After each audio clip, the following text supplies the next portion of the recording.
जब जब रिपब्लिक पे खतरा होता है, संसद काम नहीं आती, कोर्ट कचहरी भी काम नहीं आते, कौन बचाएगा रिपब्लिक को? अंततः पब्लिक बचाएगी रिपब्लिक को। और आज वो पब्लिक यहाँ पे इकट्ठा है, आज वो पब्लिक 28 राज्यों से आई है। तो चलिए एक संकल्प लेके जाते हैं कि संविधान को बचाएंगे और संविधान पे उंगली उठाने वाले, संविधान को नष्ट करने वाले, संविधान को तोड़ने वाले हर शक्ति का मुकाबला करेंगे, ताकि आगे से ध्यान रहे कि जो संविधान पे उंगली उठाएगा वो लाल किले पे खड़ा नहीं हो पाएगा। ये संकल्प लेके हम सब यहाँ, ये बाबा साहेब का संविधान कोई साधारण संविधान नहीं है। ये हमारे देश की पिछले 5000 साल की जो सभ्यता है, उसमें जो जो काम की बात थी उसको उठा लिया गया है, और जो जो कूड़ेदान में डालने की चीज थी उसको कूड़ेदान में डालने के बाद ये संविधान बना है। आज जो कुछ भी हम संघर्ष कर रहे हैं, चाहे संगोल के विरुद्ध संघर्ष हो, शिक्षा के भगवाकरण के खिलाफ संघर्ष हो, चाहे जातिवार जनगणना का संघर्ष हो, ये जितने भी संघर्ष हैं ये तभी संभव है यदि संविधान बचा रहा तो। और ये लोग कहते हैं जाति व्यवस्था खत्म हो गई इस देश से। बताइए क्या ढोंग है, क्या पाखंड है। मैं चाहता हूं जिस तरह से बिहार की सच्चाई देश के सामने आई है, उसी तरह से इस पूरे देश का कच्चा चिट्ठा सारे देश के सामने पेश होना चाहिए, ताकि हर व्यक्ति को पता लग सके कि सच्चाई क्या है इस देश की, किसके पास कितनी डिग्री है, किसके पास कितनी सरकारी नौकरी है, किसके पास प्राइवेट नौकरी है, किसके पास कार है, किसके पास एयर कंडीशन है।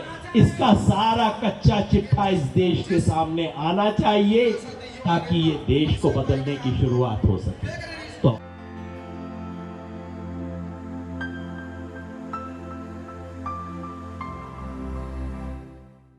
कोने कोने से आए, देश के 28 राज्यों से आए, इस संविधान दिवस पर संविधान और संविधान को स्थापित करने की प्रतिज्ञा लेकर आए, मंच पर बैठे और यहाँ उपस्थित मेरे सभी साथियों, मिलकर कहिए जय भीम, जय भीम। सबसे पहले तो मैं राष्ट्रीय बौद्ध महासभा और सामाजिक न्याय परिषद को बधाई देना चाहता हूं कि संविधान दिवस को आपने सड़क पे मनाया। आज संविधान दिवस कई जगह पे मनाया जाएगा। जो संविधान की हत्या करने वाले हैं वो भी संविधान दिवस मनाएंगे, क्योंकि बाबा साहब का नाम लेना सबकी मजबूरी है। तो संविधान दिवस आज संसद में भी मनेगा। जो संविधान को टूटता देखते हुए चुप बैठे हुए हैं वो भी आज मूर्ति लगा रहे हैं। संविधान दिवस बड़े बड़े सेमिनार हॉल में मनेगा, कॉन्फ्रेंस में मनेगा, एयर कंडीशन कमरों में मनेगा, लेकिन आज एसी कमरों में संविधान बचाने का दिवस नहीं है। क्योंकि अगर संविधान को बचाना है तो आज सड़क पे उतरना होगा। इसलिए मैं आपको बधाई देता हूं कि आपने सड़क पे इस कार्यक्रम को किया, इसको किसी बंद कमरे एसी हॉल में नहीं किया। क्योंकि आज इस देश के संविधान पे हमला हो रहा है। हमारे साथी ने बताया, प्रधानमंत्री की सलाहकार परिषद का सदस्य अखबार में लिख के कह रहा है कि बस अब ये संविधान के दिन पूरे हो गए, इसको हटा दो, एक नया संविधान लाने की जरूरत है। पहले सिर्फ कानाफूसी होती थी, पहले कोई छोटा आदमी बोला करता था। अब प्रधानमंत्री की सलाहकार परिषद के लोग लिख के बोल रहे हैं कि संविधान के दिन खत्म हो गए। अगर इसके बाद भी हम लोग नहीं चेतते तो कोई और अब हमारे घर के अंदर बताने हमें नहीं आएगा। आज संविधान पे खतरा है और उसे बचाना इस देश का सबसे बड़ा धर्म है। इससे बड़ा धर्म कोई नहीं है, इससे बड़ा ग्रंथ कोई नहीं है, इससे बड़ा पवित्र पुस्तक इस देश की कोई नहीं है जिसके ऊपर आज हमला हो रहा है। क्यों मैं कहता हूं पवित्र पुस्तक, क्यों मैं कहता हूं सबसे बड़ा संविधान? कोई कहेगा भाई संविधान तो सब देशों में होता है, डिक्टेटर भी संविधान रखते हैं, जहां राजशाही होती है वो लोग भी संविधान रखते हैं। क्या ऐसी नई बात है हमारे संविधान में? आज लंबी बात करने का समय नहीं है, लेकिन मैं इतना कह दूं, ये बाबा साहेब का संविधान कोई साधारण संविधान नहीं है। ये हमारे देश की पिछले 5000 साल की जो सभ्यता है, उसमें जो जो काम की बात थी उसको उठा लिया गया है, और जो जो कूड़ेदान में डालने की चीज थी उसको कूड़ेदान में डालने के बाद ये संविधान बना है। इस देश के सब 5000 साल की 3 सबसे बड़े मूल्य हैं, 3 सबसे बड़े सिद्धांत हैं जो हमारे संविधान की बुनियाद हैं। पहला है करुणा, जिससे निकली है समता। दूसरा है मैत्री, जिससे निकला है सेकुलरिज्म। और तीसरा है शील, जिससे निकला है लोकतंत्र। करुणा, मैत्री, शील, ये तीनों बुद्ध धर्म के सिद्धांत हैं, क्योंकि उसमें इस देश के पूरे विचारों का निचोड़ है। कहते हैं ना कपड़ा छान निचोड़, तो 5000 साल से इस देश में जो कुछ हुआ है उसको कपड़े से छान लिया, उसका कूड़ा कूड़ेदान में फेंक दिया, और जो काम की बात थी बाबा साहब ने निकाली और उसको इस देश की संविधान की प्रस्तावना में लिख दिया। इसलिए पवित्र है ये सिर्फ संविधान नहीं है, साधारण देशों का संविधान नहीं है, उससे ऊपर की बात है। ये एक पवित्र ग्रंथ है, ये इस देश की बुनियाद है, इस देश के भविष्य का आधार है। अगर संविधान गया तो जिस जमीन पे खड़े होके आज हम बोल रहे हैं वो चली जाएगी। मैं इस स्टेज पे खड़ा हुआ बोल रहा हूं, स्टेज टूट जाएगा तो क्या होगा?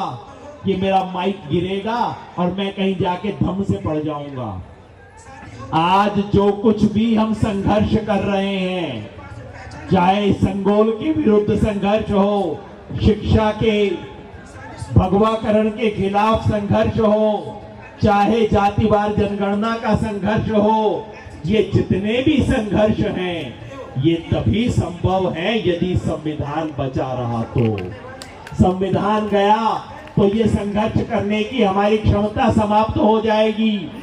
इसलिए बाकी सब लड़ाइयां बाद में करेंगे, सबसे पहले संविधान बचाने की लड़ाई इस देश में होगी। और उसका आज आपने श्री गणेश कर दिया है, उसका उद्घोष आपने कर दिया है, उसकी बात आपने सामने रख दी है। और मैं समझता हूं ये बात, ये मंच चुनाव की बात करने का नहीं है, लेकिन एक शब्द में मैं कहूंगा, 2024 के चुनाव में अगर उन शक्तियों की विजय होती है जो संविधान विरोधी हैं, अगर उन लोगों की विजय होती है जो कोई ना कोई साजिश रच रहे हैं, तो याद रखिए 24 का चुनाव हाथ से गया तो संविधान इस देश का हमारे हाथ से गया। आजकल बड़े बड़े शहरों में फ्लाईओवर बनते हैं ना, कि गलत फ्लाईओवर पे एक बार चढ़ गई गाड़ी तो 8-10 किलोमीटर तक कोई यू टर्न नहीं मिलता, अब तो गाड़ी सीधा जाएगी, अब तो पलट नहीं सकती गाड़ी, है ना। ये 2024 भी ऐसा ही मौका है। अगर गलत फ्लाईओवर पे ये गाड़ी चढ़ गई तो 20 साल तक यू टर्न नहीं मिलेगा हमारे को। इसलिए संविधान बचाने की प्रतिज्ञा जिसके मन में है वो सब तैयार हो जाएं। बस एक आखिरी बात, कौन बचाएगा इस संविधान को? वो लोग नहीं बचाएंगे जो 5000 साल से कुर्सियों पे बैठे हुए हैं, क्योंकि उन्हें पता है कि अगर कोई नया संविधान आया तो उनकी कुर्सी और मजबूत हो जाएगी। वो लोग नहीं बचाएंगे। वो संविधान दिवस पे आयोजन करेंगे लेकिन संविधान नहीं बचाएंगे। संविधान बचाने का काम किसे करना है? उसे जिसे 5000 साल तक इस देश में हाशिए पे रखा गया, सत्ता से बाहर रखा गया, शिक्षा से वंचित करके रखा गया, जिसको हर संस्कार से बाहर करके रखा गया, जिसको इस संविधान से आजादी मिली है, आज वो संविधान को बचाने का काम करेगा। और उसकी शुरुआत कैसे होगी? किसी भी चीज की शुरुआत कैसे होती है? अगर इस देश में जाति व्यवस्था नामक बीमारी का इलाज करना है तो इलाज कैसे होगा? डॉक्टर के पास आप जाते हैं, डॉक्टर क्या कहता है आजकल? कहते हैं डॉक्टर साहब पेट में दर्द है, कई दिन से बुखार चले जा रहा है। डॉक्टर कहता है जाके टेस्ट करवा लो, जाके अपने पेट का एक्सरे करवा लो, आप उसका जो कुछ करवाना है एमआरआई करवा लो, कहता है ना डॉक्टर। तो इस देश की जाति व्यवस्था नामक बीमारी को अगर ठीक करना है तो उसका पहला कदम होगा जातिवार जनगणना। जातिवार जनगणना का मतलब सिर्फ ये नहीं है कि किस जाति की आबादी कितनी होगी, वो हमें पता है, वो पता लग जाएगा, वो कोई बड़ी बात नहीं है। किस जाति की आबादी कितनी है ये संख्या का अनुमान लगाना जातिवार जनगणना का सबसे महत्वपूर्ण काम नहीं है। सबसे महत्वपूर्ण काम ये है कि ये बताएगी कि किस जाति में कितने शिक्षित लोग हैं, किस जाति में कितने अमीर हैं, कितने गरीब हैं, कितने ग्रेजुएट हैं, कितने घर में कार है, कितने घर में सरकारी नौकरी है, कितने घर में प्राइवेट नौकरी है। इसका हिसाब किताब देगी जातिवार जनगणना, पूरा एक्सरे और एमआरआई करके देगी आपको इस देश का।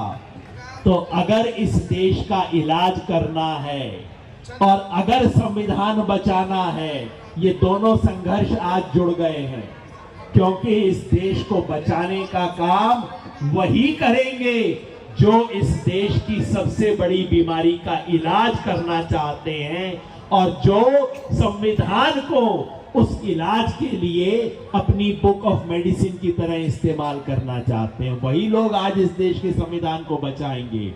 इसलिए सबसे पहले जातिवार जनगणना। और आपने देखा होगा जातिवार जनगणना की बात होते ही कितना हड़कंप मच गया इस देश के अंदर। भाई मैं पूछता हूं, मेरे को कहीं हाथ में चोट लग गई, मुझे लगता है 3 दिन से दर्द हो रहा है, तो मैं कहां जाता हूं? अस्पताल जाता हूं एक्सरे करवाने के लिए। लेकिन मेरा एक दोस्त मेरे पास आता है, कहता है भाई एक्सरे मत करवा लियो। मैं कहता हूं भाई दर्द हो रहा है, 3 दिन से तकलीफ है, एक्सरे करवा के देख लेते हैं कहीं फ्रैक्चर तो नहीं है। तो 3 और लोग आ जाते हैं, कहते हैं ना ना ना ना एक्सरे मत करवा लेना तुम। फिर मैं आगे बढ़ता हूं तो वो मेरे सामने खड़े हो जाते हैं, कहते हैं एक्सरे नहीं होने देंगे और कुछ भी हो जाए। अब समझ लो वो आपके दोस्त हैं कि आपके दुश्मन हैं, जो कह रहे हैं कुछ भी हो जाए एक्सरे नहीं होने देंगे। इसका मतलब उन्हें पता है एक्सरे में क्या निकलेगा और वो नहीं चाहते कि मुझे पता लग जाए, वो नहीं चाहते कि डॉक्टर को पता लग जाए, वो नहीं चाहते कि इस बीमारी का इलाज हो जाए। इसलिए जातिवार जनगणना हो, इस देश की ऊंच नीच की सच्चाई सबके सामने आए, जैसे बिहार में आ गई है। एक बात बिहार में बता दूं आपको, क्योंकि टीवी वालों ने तो ये भी नहीं बताया है कि बिहार की जनगणना से क्या निकला है। बिहार में जनगणना में पता लगा है कौन सी जाति की कितनी शिक्षा है। अगड़े समाज में एक जाति है जिसका नाम है कायस्थ, आप सब जानते होंगे। पुराने समय से उनको शिक्षा मिली है। 10,000 लोगों में से कायस्थ समाज के 1,080 लोगों के पास एमएससी की डिग्री है, या एमबीबीएस की डिग्री है, या एलएलबी की डिग्री है, या इंजीनियरिंग की डिग्री है, या चार्टेड अकाउंटेंट की डिग्री है। कितनी? 10,000 में से 1,080 लोगों के पास। और बिहार में एक और जाति है जिसको बोलते हैं मुसहर। दलित समाज की सबसे दलित जाति है मुसहर। वहां कितने बच्चों के पास एमएससी की डिग्री है, एलएलबी की डिग्री है, इंजीनियरिंग डॉक्टरी की डिग्री है? 10,000 में से एक के पास है। वहां इधर 10,000 में से एक, उधर 10,000 में से 1,080। और ये लोग कहते हैं जाति व्यवस्था खत्म हो गई इस देश से। बताइए क्या ढोंग है, क्या पाखंड है। मैं चाहता हूं जिस तरह से बिहार की सच्चाई देश के सामने आई है, उसी तरह से इस पूरे देश का कच्चा चिट्ठा सारे देश के सामने पेश होना चाहिए, ताकि हर व्यक्ति को पता लग सके कि सच्चाई क्या है इस देश की, किसके पास कितनी डिग्री है, किसके पास कितनी सरकारी नौकरी है, किसके पास प्राइवेट नौकरी है, किसके पास कार है, किसके पास एयर कंडीशन है। इसका सारा कच्चा चिट्ठा इस देश के सामने आना चाहिए, ताकि ये देश को बदलने की शुरुआत हो सके। तो और मैं बात नहीं कहूंगा, एक बार फिर आपको धन्यवाद दूंगा। देखिए, आज हमारे रिपब्लिक पे खतरा है। आज खतरा केवल लोकतंत्र पे नहीं है, गणतंत्र पे खतरा है, रिपब्लिक पे खतरा है। और दुनिया का इतिहास बताता है कि जब जब रिपब्लिक पे खतरा होता है, ऐसे में संसद कोई काम नहीं आती, क्योंकि संसद में ही तो खतरा शुरू होता है। वो तो डॉक्टर नहीं, वो तो बीमारी की तो जड़ वहां पे है। और अफसोस, जब जब रिपब्लिक पे खतरा होता है, तब न्यायपालिका भी बहुत काम नहीं आती। बहुत अच्छा है आज सुप्रीम कोर्ट में बाबा साहब की मूर्ति लगाई है उन्होंने, लेकिन उस मूर्ति से क्या सीखेंगे मुझे पता नहीं। जब जब रिपब्लिक पे खतरा होता है, संसद काम नहीं आती, कोर्ट कचहरी भी काम नहीं आते। कौन बचाएगा रिपब्लिक को? अंततः पब्लिक बचाएगी रिपब्लिक को। और आज वो पब्लिक यहाँ पे इकट्ठा है, आज वो पब्लिक 28 राज्यों से आई है। तो चलिए एक संकल्प लेके जाते हैं कि संविधान को बचाएंगे, और संविधान पे उंगली उठाने वाले, संविधान को नष्ट करने वाले, संविधान को तोड़ने वाले हर शक्ति का मुकाबला करेंगे, ताकि आगे से ध्यान रहे कि जो संविधान पे उंगली उठाएगा वो लाल किले पे खड़ा नहीं हो पाएगा। ये संकल्प लेके हम सब यहाँ से जाएं।